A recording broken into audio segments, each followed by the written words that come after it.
While we have you, there's some news breaking on the showdown between Harvard and the Trump administration. What's happening there? Well, that's right. A federal judge in Massachusetts has granted a temporary restraining order in which she has blocked the Trump administration from taking initial steps to block foreign students from studying at the prestigious and world-renowned university. It's very hard to be that world-renowned university if you cannot have foreign students studying there. There's about 7,000 students who are not from the United States who study there. The Trump administration had taken some steps to revoke two kinds of student visas. Señores, una decisión sorpresiva por parte del gobierno de Trump. Buscaba expulsar a miles de estudiantes internacionales de la Universidad de Harvard.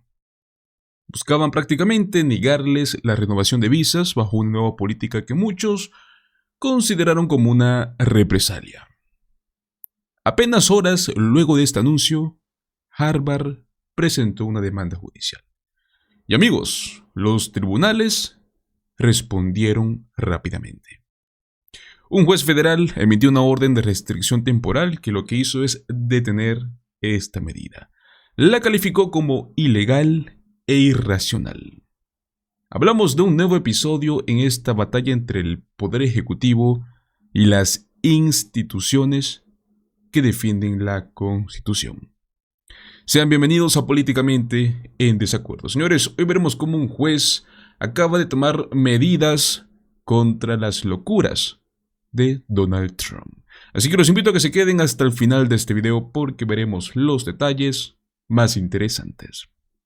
Pues bueno amigos, este pasado miércoles la administración de Trump anunció pues lo que muchos consideraron como una drástica política. Cualquier estudiante internacional que cursara algún tipo de estudio en línea o simplemente presencial no podría permanecer en Estados Unidos.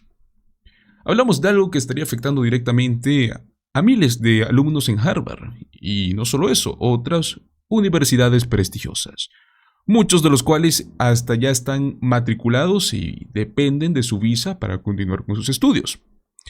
La respuesta por parte de Harvard fue inmediata. La universidad presentó una demanda argumentando que la decisión era arbitraria, era ilegal y fue motivada por represalia política.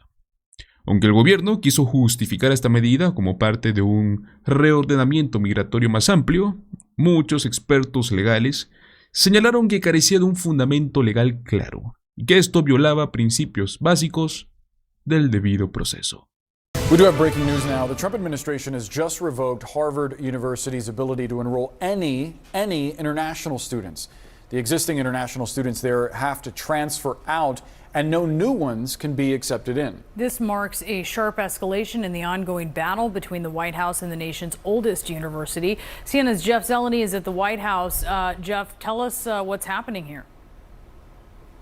Well, Brianna and Boris, there has been an ongoing fight between the White House and Harvard University over the curriculum, over the federal funding, and now over international students. As you said, this is a dramatic escalation.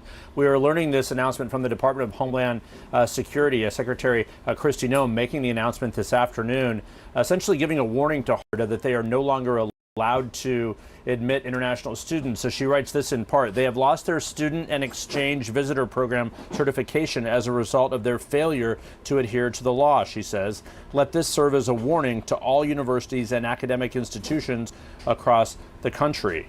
Lo notable, amigos, no solo fue la decisión de Trump, ¿no?, sino la velocidad con la cual los tribunales actuaron para frenarla. Hablamos de que en menos de 24 horas, luego del anuncio, un juez federal emitió una orden de restricción temporal que lo que hace es bloquear esta medida. Protegerla por ahora más o menos a unos 7,000 estudiantes cuyas vidas habían quedado en el limbo. While we have you, there's some news breaking on the showdown between Harvard and the Trump administration. What's happening there? Well, that's right. A federal judge in Massachusetts has granted a temporary restraining order in which she has blocked the Trump administration from taking initial steps to block foreign students from studying at the prestigious and world-renowned university. It's very hard to be that world-renowned university if you cannot have foreign students studying there. There's about 7,000 students who are not from the United States who study there. The Trump administration had taken some steps to revoke two kinds of student visas and to block the university from getting access to those kinds of students who come here here to study based on that. This judge has maintained that the Trump administration cannot enforce anything until Thursday, when there'll be another hearing in front of her. This comes as obviously the standoff and now legal battle between the Ivy League university and the Trump administration now has expanded to 2 lawsuits. And the other lawsuit over grant funding will take place over the summer. There'll be a trial already set for that later this summer in July. What is the thinking that either one of these actions could end up in the hands of the U.S. Supreme Court, Jake? Well, it's very likely, and there are attorneys who were brought on, at least in this suit that we're talking about today, over the student visa revocations, who were acting solicitor generals. One of them is was a former acting solicitor general under the Obama administration. So we know that clearly Harvard is gearing up for people who know how to argue, not just in appellate courts, but potentially in the Supreme Court. And we also know, Reed, a complicating factor of this that obviously is yet to be determined, but there are 4 Supreme Court justices who did go to Harvard who may have to, like our colleague Jan Crawford pointed out earlier this week with the charter school case, that they might have to recuse themselves because of their ties to the university. That would only leave 5 justices able to hear a potentially serious case of nationwide implications about what control the Trump administration can take over these schools that it has taken issue with. Obviously, we know there are other battles in terms of Columbia and a number of other big public institutions that have had their grant money cut, and if they really could set a potentially big precedent in just this case of the Trump administration taking over who is allowed to study and what money goes where at U.S. universities. It wasn't many months ago that right here on CBS News 24/7, we heard the newly elected president of the United States bemoan the fact that people came in from other nations to our Ivy League schools, to our top tier schools here in the United States, and then went back to their own countries and said he would like to keep this brain trust, this power within the United States. And now this, and now Harvard. What's the impetus behind this, and how are those earlier statements squared with what we are now seeing in the current zeitgeist? Well, those earlier statements and really what President Trump and Vice President Vance have said on the campaign trail is that it really echoes that America First mantra, right? Of they want Americans to study at American universities, to stay here, to study here. They want foreigners who, if they do come here, stay here and invest in American businesses or start businesses here. However, really what these universities allow for is we know, prestigious students of other high-profile families have come to the United States to come study here. The United States and the Ivy League is really the world class of universities, and it creates the potential precipice of a brain drain, right? Where if the Trump administration can do this and stop foreign students, 7,000 obviously of the world's brightest foreign students who are going to study at Harvard, if they can do that there, they could do that at a Columbia University, which the Trump administration has put its sights on for a number of other issues, or potentially any other university that they see potentially that could step in the way or of the priorities of the Trump administration, or has been outspoken against what the Trump administration has done against them in terms of cutting funding for research or other things along those lines. We are at the point on the calendar where a lot of incoming freshmen are getting those letters saying you can come to Harvard. I'm sure a lot of them are watching whether they will actually be able to come to Harvard. Jake Rosen, thank you so much. We appreciate it. Aunque el gobierno no quiso reconocerlo públicamente, ¿no? Hay fuentes cercanas al caso que indican que la medida fue una respuesta directa a la postura crítica de Harvard frente a múltiples políticas del presidente. La universidad ha sido muy clara en su apoyo a lo que es la diversidad, la inmigración legal, la autonomía académica, ¿no? Valores que creo que entran en conflicto con la visión centralizadora y nacionalista que está teniendo la Casa Blanca. Pues bueno, se señaló que esto no fue una reforma migratoria razonable, sino que más parecido a una forma de castigar a una institución que se niega a inclinarse ante este proyecto dictatorial de Trump. Un mensaje muy claro: si tú no te alineas, sufres las consecuencias. Esta orden judicial actualmente se denomina como restricción temporal, lo cual indica, ¿no?, que no es definitivo. Pero en la práctica, amigos, es un triunfo inmediato. ¿Por qué? Porque esto mantiene a los estudiantes en el país y va a permitirles seguir sus estudios sin el temor a ser deportados simplemente de la noche a la mañana. Técnicamente, esta medida, lógicamente, puede ser revisada, ¿no?, en futuras audiencias. La base legal del gobierno no es tan débil, ¿no? Así que más que probable quieran apelar de algún modo, pero uno de los puntos más polémicos en sí de este debate es la contradicción ideológica, porque Trump y sus aliados han construido gran parte de su discurso político sobre la supuesta falta de libertad de expresión hacia ellos. Sin embargo, son precisamente ellos quienes están intentando silenciar voces críticas, incluso hasta el punto de deportar a extranjeros por opiniones emitidas en artículos o protestas pacíficas. Recordemos que esta no es la primera vez que el gobierno intenta intimidar a disidentes. Hay otros casos donde se ha intentado deportar a estudiantes por ejemplo, escribir columnas que critican el régimen o por participar en manifestaciones, ¿no? Pero bueno, los tribunales fueron claros. La primera enmienda también protege a los extranjeros mientras están en territorio estadounidense. Señores, detrás de esta decisión hay mucho más que política. Hay economía, porque los estudiantes internacionales no solo contribuyen intelectualmente a las universidades, generan también miles de millones de dólares en ingresos para el sistema educativo, para la economía local. Porque recordemos que muchos de ellos terminan quedándose en Estados Unidos, terminan algunos creando empresas, terminan innovando en ciencia, en tecnología, terminan aportando el tejido social y productivo del país. Esta no solo es una victoria para Harvard o para los estudiantes afectados, es una victoria para las instituciones democráticas que aún funcionan. A pesar de los intentos repetidos por parte del gobierno con utilizar el poder ejecutivo, buscando transformar el país, los tribunales nos han demostrado que siguen actuando como el contrapeso. Pues bueno, señores, pasemos a la siguiente noticia. Porque, amigos, Trump ha estado vendiendo su propia criptomoneda, ha estado organizando una cena exclusiva con los mayores compradores y usando símbolos presidenciales como si fuese parte de toda esta narrativa. Lo peor es no solo lo que hace, ¿no?, sino que lo hace a plena luz del día, sin esconder nada, como si prácticamente estafar fuese algo normal. Veamos cómo Trump está bajo fuego mientras crecen los conflictos con sus criptomonedas. To insinuate that this president is profiting off of the presidency. She's funny too. She's funny also. Because as far as I know, he's the only president I've ever heard of who sells his own Bible and watch. Jimmy Kimmel mocking Trump press secretary over his apparent crypto grift. Trump holding a dinner last night for the top 220 buyers of his personal name-branded cryptocurrency. I just want to be careful for those of you who don't follow currencies well. These meme coins are not currency as you think it is. Trump speaking to attendees with the presidential seal in front of him. You can see it there. Trump also suggesting that he would promote the crypto industry. All this despite his press secretary claiming that Trump was appearing in his personal capacity. The president is attending it in his personal time. It is not a White House dinner. It's not taking place here at the White House. Multiple dinner guests telling the Times, quote, they attended the event with the explicit intent of influencing Mr. Trump and U.S. financial regulations, end quote. On average, attendees reportedly bought around $2 million of crypto coin.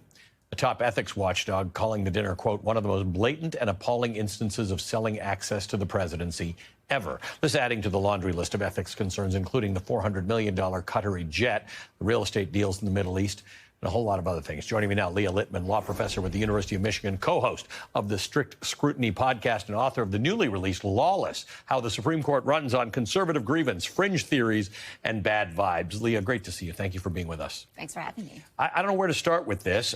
People have given donations to a party or a cause or a presidential library for a long time, and there are real questions about how much of that should be allowed or regulated. But this is the purchasing of something with no intrinsic value, the benefit of which goes directly to the President of the United States and his family corporation. That's just all it is. You know, back when we worried about emoluments and that little getting a hotel room, that was quaint.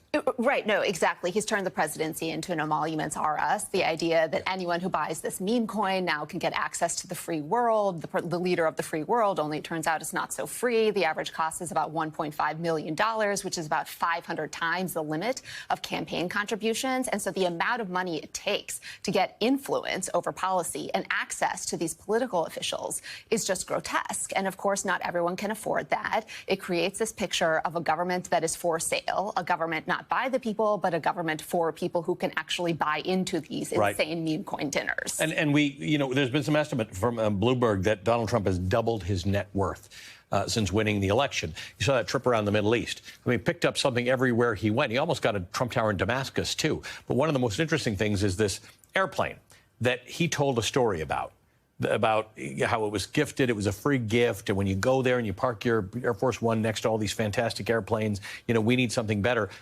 Monday night, I'm reading all these reports that none of that turns out to have been true. This was an absolute deliberate effort led by Trump's guy, Steve Witkoff, to get him a new plane.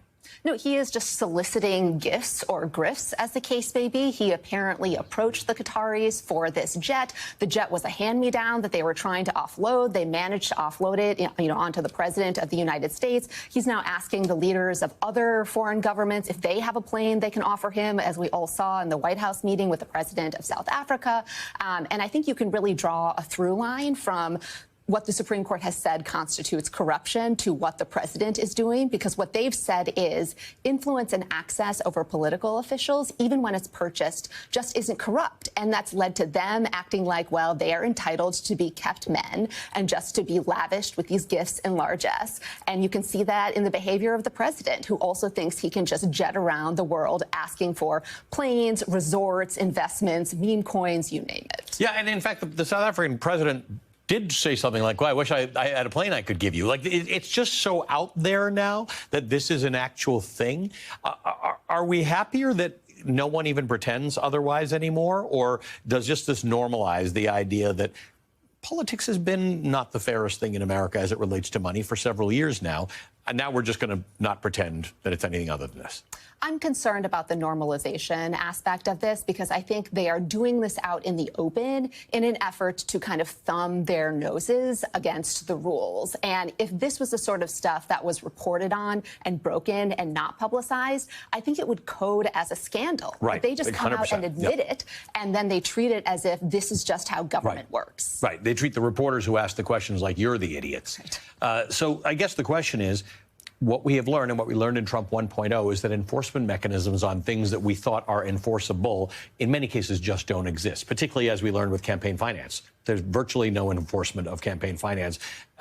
What happens to a thing like this? Well, this is a real problem. And when you say there's no enforcement of campaign finance, this is one of the things the Supreme Court has taken a hatchet to. As I kind of describe in the book, they have demolished campaign finance law as well as political corruption law. And I think they are really enabling this new oligarchy and a rise in authoritarianism, because they are just declining to enforce laws that restrain the president or that restrain political corruption, except for the laws that they like, based on this very overly narrow definition of corruption as only involving a quid pro quo bribery. And they just insist that nothing else is corruption, and that's just how government works. And when we look at, when you look at all the stuff that went on in the Middle East, how hard is it to indicate that there's a quid pro quo there? You, Saudi Arabia, want something, I get a hotel. You, Qatar, want something, I get a plane and a golf course. Even the Syrians, I mean, there seems to be a deal everywhere, and it gets hidden under the fact that, oh, Qatar bought 50 planes from Boeing, so it's good for America.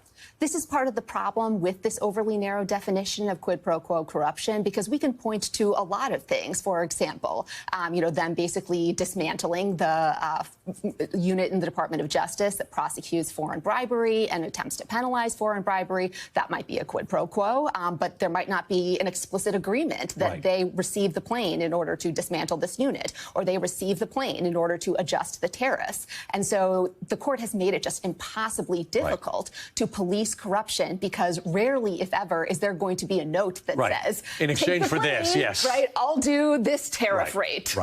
Ok, amigos, lo que acabamos de escuchar no es simplemente sobre esta cena, ¿no? Hablamos de un evento benéfico ni tampoco un homenaje. Es una operación de marketing político disfrazada de encuentro privado, que claramente tiene intereses económicos y mucha influencia. La excusa de que fue en su tiempo personal o privado no lo exime, ¿no?, de la responsabilidad, porque estamos hablando de alguien que aún usa su imagen como presidente para atraer poder, dinero y favores. Usó el sello presidencial, algo que de entrada para este tipo de eventos es ilegal, al menos si se utiliza para fines comerciales, cosa que sí fue así. Solamente es necesario pensar quiénes estaban ahí. Hablamos de gente que invirtió millones en una moneda digital que, por cierto, no tiene ningún respaldo real más que el nombre de Trump. Es como si mañana yo lanzo mi moneda y por comprarla te invito a mi casa. Ay, pero ojo, soy el presidente de una superpotencia, ¿no? No es lo mismo. Además, según los reportes, varios asistentes dijeron que fueron con la intención de influir en políticas económicas y financieras. O sea, están comprando algo mucho más valioso que una criptomoneda. Están comprando un acceso al poder político. Amigos, esto no es nada nuevo, pero cada vez es más descarado. Antes, los escándalos eran por un hotel pagado, ¿no?, o por un favorcito diplomático. Ahora estamos hablando de un presidente que monetiza su nombre en monedas digitales, te vende cenas como si fuesen paquetes VIP de un Meet y Great Politic. Y si alguien te dice, bueno, es su derecho como ciudadano, hay que recordarle que esto trasciende lo privado. Cuando hablamos del presidente de los Estados Unidos, cualquier tipo de uso sobre su figura tiene implicaciones políticas, éticas y hasta legales. O sea, el riesgo no es solo que vaya a enriquecer su bolsillo, sino que se normalice la idea de que el poder literalmente está en venta. Sé que algunos podrían decir, bueno, pero no se demostró que él prometiera nada a cambio. Claro, no hay contrato firmado que diga sí, si tú compras esta criptomoneda te doy acceso, pero es que no lo necesita, amigos, el acceso ya se dio. La cena ya existió, el ambiente de influencia estuvo ahí. Además, recordemos que la Corte Suprema ha reducido tanto la definición legal de corrupción que casi nada de lo que está sucediendo ya entra en ese concepto. Entonces, claramente, puede que legalmente esté en una zona gris, pero éticamente, amigos, está en rojo furioso. Lo que estamos viendo aquí no solo es un presidente haciendo negocios, es un patrón que nos muestra cómo el poder político puede convertirse, al parecer, en estos tiempos, en una marca personal, en un producto, en una mercancía. Y eso, amigos, es algo que creo que debería de preocuparnos a todos, mucho más allá de las ideologías. Pero bueno, ¿qué opinan ustedes? ¿Creen que esto debería tal vez estar un poquito más regulado, ¿no? Ser un poco más estricto. ¿A ustedes les parece bien que Trump haya hecho esto? ¿Creen que cruzó la línea? ¿O simplemente se está aprovechando del sistema? Los invito a que me dejen sus opiniones en la caja de comentarios. Muchísimas gracias por acompañarme hasta el final de este video. Recuerda, como siempre, dale like, compártelo con tus amigos y suscríbete a nuestro canal Políticamente en Desacuerdo. Nos vemos en el próximo video. Hasta luego.